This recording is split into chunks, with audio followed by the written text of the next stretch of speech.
Another super fast, super shreddy solo. Lots of fun stuff here. Let's just dive right in. So let's get started.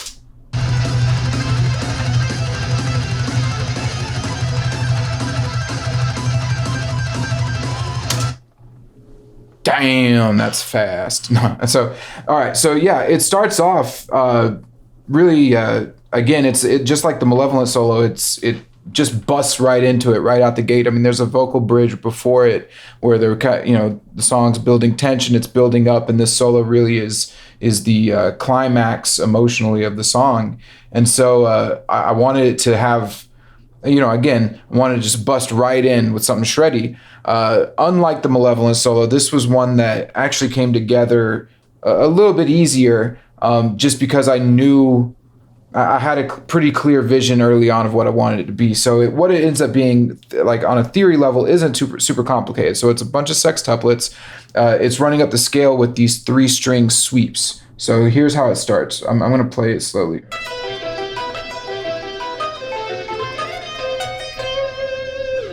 And then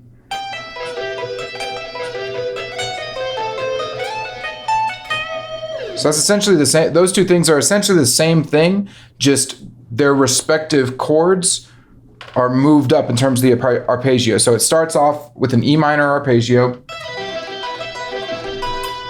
and then it goes to the diminished. I'm not sure which version of diminished you'd want to call it. The F sharp diminished. Let's just call it that.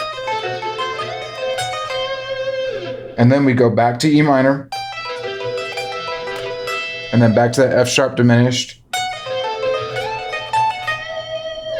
And so those two runs are thematically, rhythmically the exact same. But then we start to differentiate here by going back to E minor again. So we're just jamming on E minor.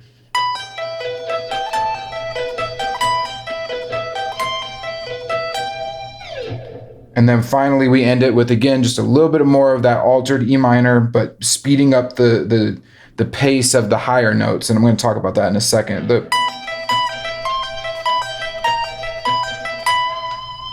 So here's the whole thing slowly.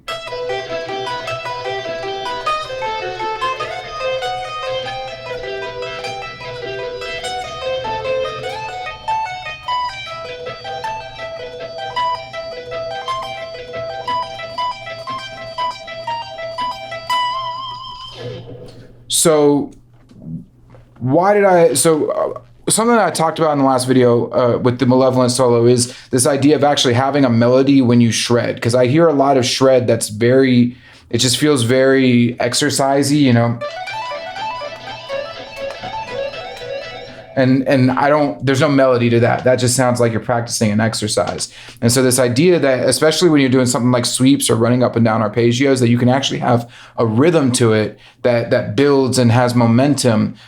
So like basically, even though you're playing an even number of notes, by putting the accent or by accent, I mean the high note on varying rhythms, you can create a flow and, in my opinion, melody by shredding. So in this case, the melody is and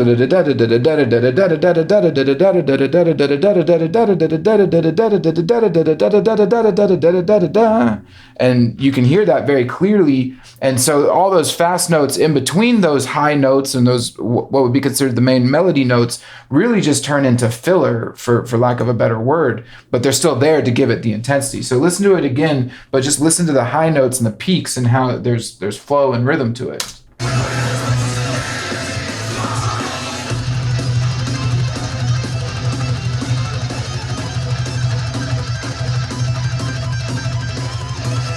So yeah, to me, that's the type of shredding that I personally like, and that's why I write stuff like that, because I hate when I'm listening to a solo and it feels like I'm listening to a practice routine. These are,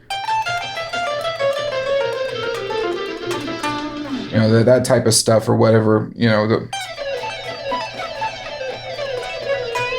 like that might have been cool back when that type of playing and at that speed hadn't been heard of, but we've heard that so many times now. I just don't find it to be very interesting thematically, musically, or even just as a guitar player. So if you're going to be shredding, you can actually add melody and rhythm to your shredding to make it more musically appealing, in my opinion. So yeah, so that's the first half. Again, we're just busting right out, but then the second half actually kind of settles into a nice groove. So we're coming out of a very fast sextuplet blast beat type of thing into more of a 16th note sort of jam. Da da da da. The rhythm is going. So let's just listen to this real quick, and the guitar solo complements that groove as well. So let's listen to that.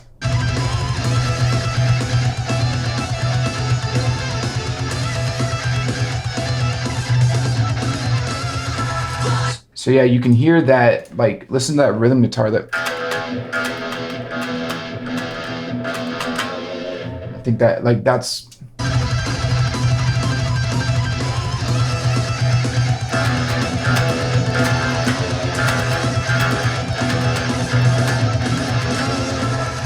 yeah, that, I really like that groove there. I know I wrote it, but I think it's cool. That's why I wrote it. But the guitar solo, let's talk about the guitar solo. So it is my singer always describes it as sexy, and that's because this song actually has like some, it's got, I don't know what you call it, like seductive connotations to it, despite it being about werewolves and such. So for this section of the guitar solo, I mean, I did just kind of jam this out a little bit, but I knew I wanted to have a little bit of feel, a little bit of, groove to it. So just starting it off with the, I would almost consider, I wouldn't say it's cliche, but that, you've heard that a million times, but I think putting it in a song like this, that's, pretty metal and pretty in your face, I think was pretty cool, was cool. Maybe it's a bit cliche, but I thought it was dope. So.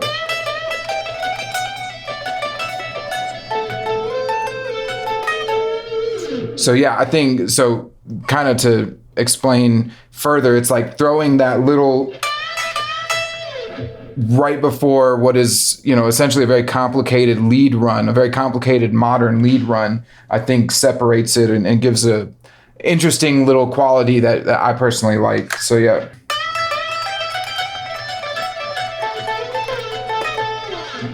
So then we come back and we do that again, just repeat it.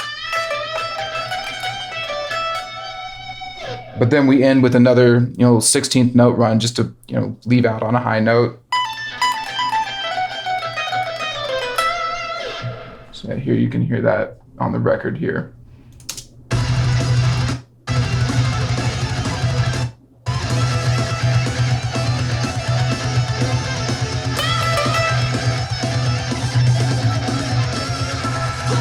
So yeah. Pretty simple. It's a very short solo too. It's only about, what is that? About 15 seconds, maybe 20 seconds. It's very short, but it's very strong. And like I said, it's kind of the intense, in terms of intensity, it's the peak of the song. And yeah, I think it's cool. It comes right out the gate swinging. And then actually, real quick before I go, another interesting thing that I liked about it is that it goes into the chorus. It feeds directly into the chorus in terms of the rhythm. So the way that 16th note groove, that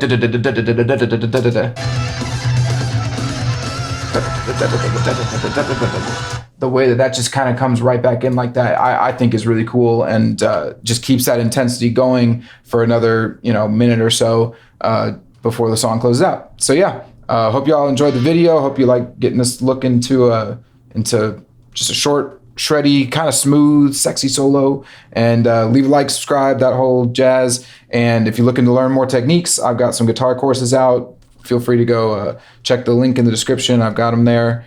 Lots of cool stuff in those, lots of cool techniques. And if you want to learn to play covers like this one, go check that out. All right, peace.